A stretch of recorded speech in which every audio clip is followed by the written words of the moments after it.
Can you turn off your camera, please?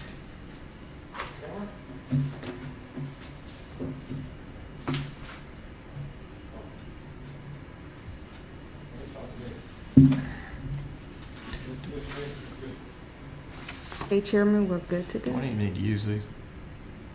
Should use them.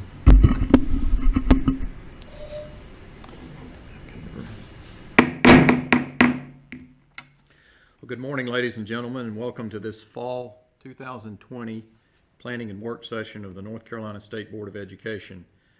I'm Eric Davis, Chair of the Board, and I call this meeting to order. We gather together today physically and virtually with great anticipation and expectation of the work we have ahead of us over the next 3 days. But we also gather with heavy hearts that have been broken recently due to the loss of our colleague, Miss Julie Davis, a third grade teacher at Norwood Elementary in Stanley County, who passed away recently from COVID-19. She leaves behind a loving family, many colleagues who will forever miss her, and a group of third graders who will always adore her. Please join me in a moment of silence in memory of Miss Davis.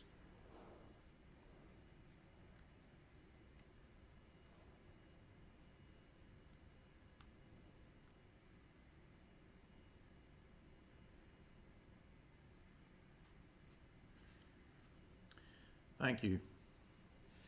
We are all indeed saddened by this loss, but more than saddened, I'm angry. Angry that we as a people have not found the spirit, grateful for the support we've received in making our schools safe, but we have much more to do. I'm grateful for the funding for personal protective equipment that we recently approved, but our schools need this protection in abundance. Our educators and students need cleaning supplies in abundance. They need custodians, nurses, counselors in greater numbers than we had in March. And they need up-to-date HVAC systems that keep the air that they breathe clean every day. I'm grateful for the healthcare providers across our state who have heroically cared for us, but our educators and students need a healthcare system that makes their communities safer and leaves fewer of them vulnerable.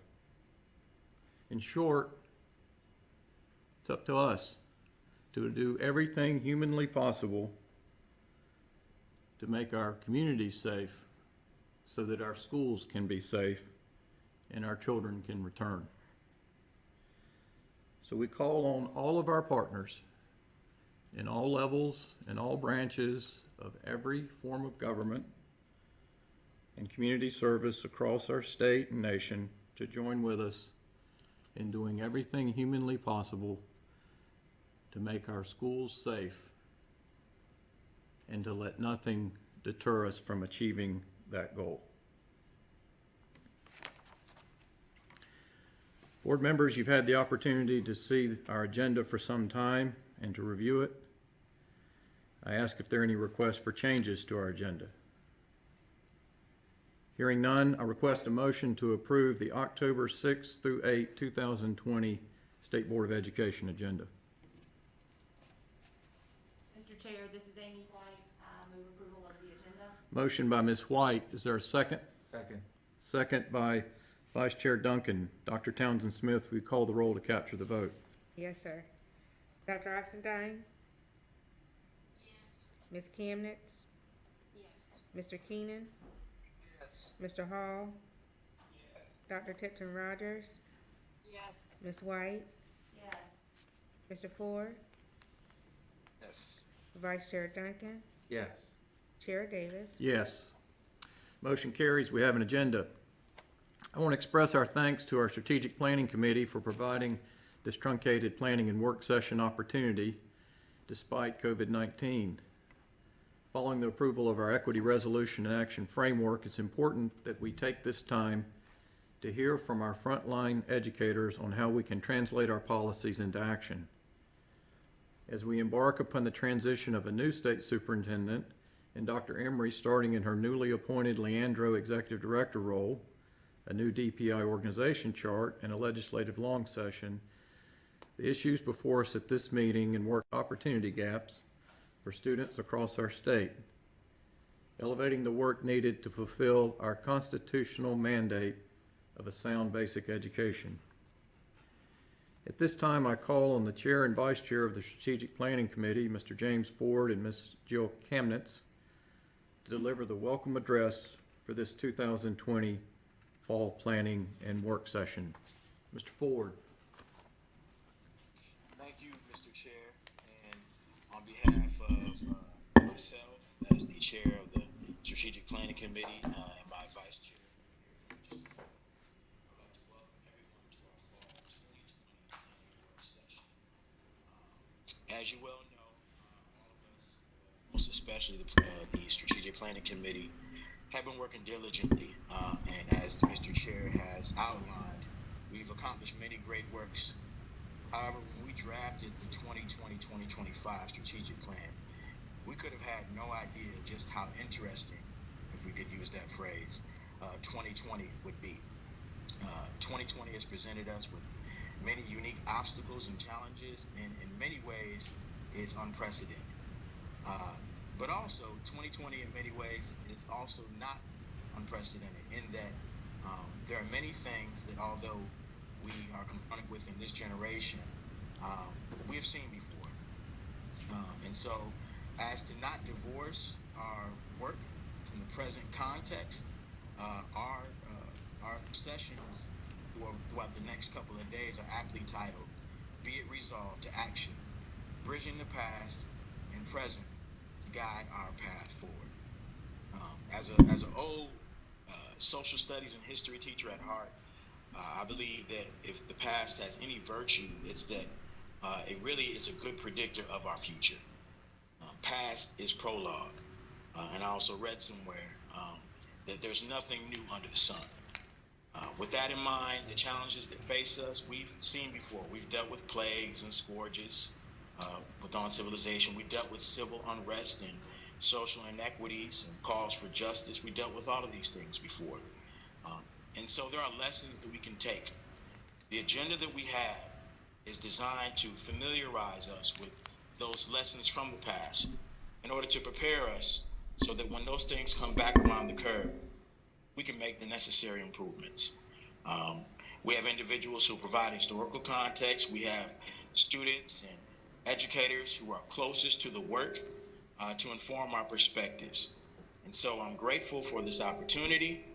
And before I pass it on to my vice chair, who will overview the agenda, I also want to share, as the Southwest Region representative, my condolences to the Davis family for the loss of Miss Davis and all of those whose lives she's touched and affected, who will be in mourning because of her absence.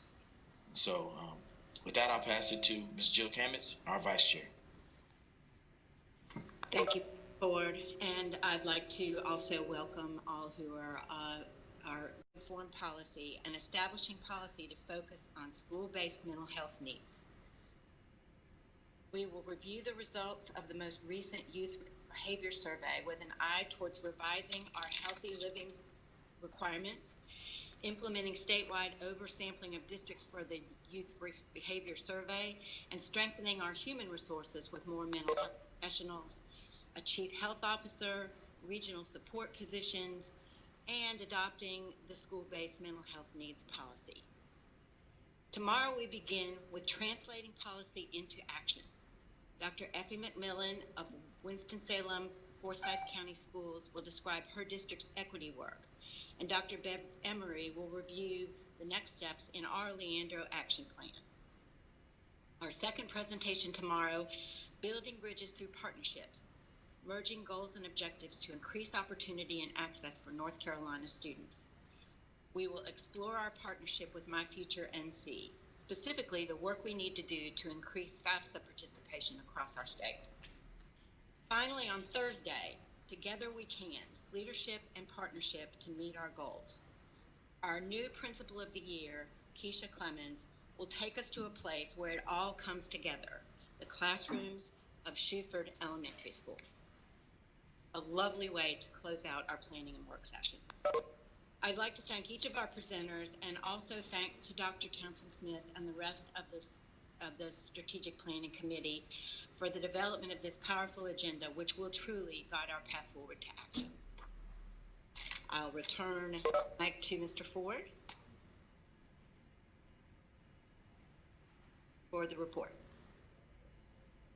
Thank you, Ms. Kamitz. So I believe, Mr. Chair, if I'm not mistaken, we will open up with our keynote presenter, which is none other than Dr. Ann Mccall. Ms. Mccall is many things and to many people. I consider her to be an expert in many things, but most particularly education law and policy and the history of North Carolina. She's taken it upon herself. I have been fortunate to partake as a recipient of her presentations, and at times have even been able to participate in her presentations. She has expansive knowledge of the evolution of North Carolina legal history, as well as the development of the institution of education, relatively unrivaled. And so for us today, we're going to be treated with the opportunity to hear about the historical truth-telling, recognizing past and intentional steps forward. And so with that, I would like to welcome Ms. Ann Mccall, and I would also ask our board members to just keep tabs on any questions you may have. This is a rare opportunity to hear from an individual with such robust knowledge. And so, Ms. McCall. Thank you so much, Dr. Ford. And thank you, Ms. Keynote and Chair Davis, for this opportunity. And thank you all state board members for this valuable service that you provide to the state. I'm going to share my slides.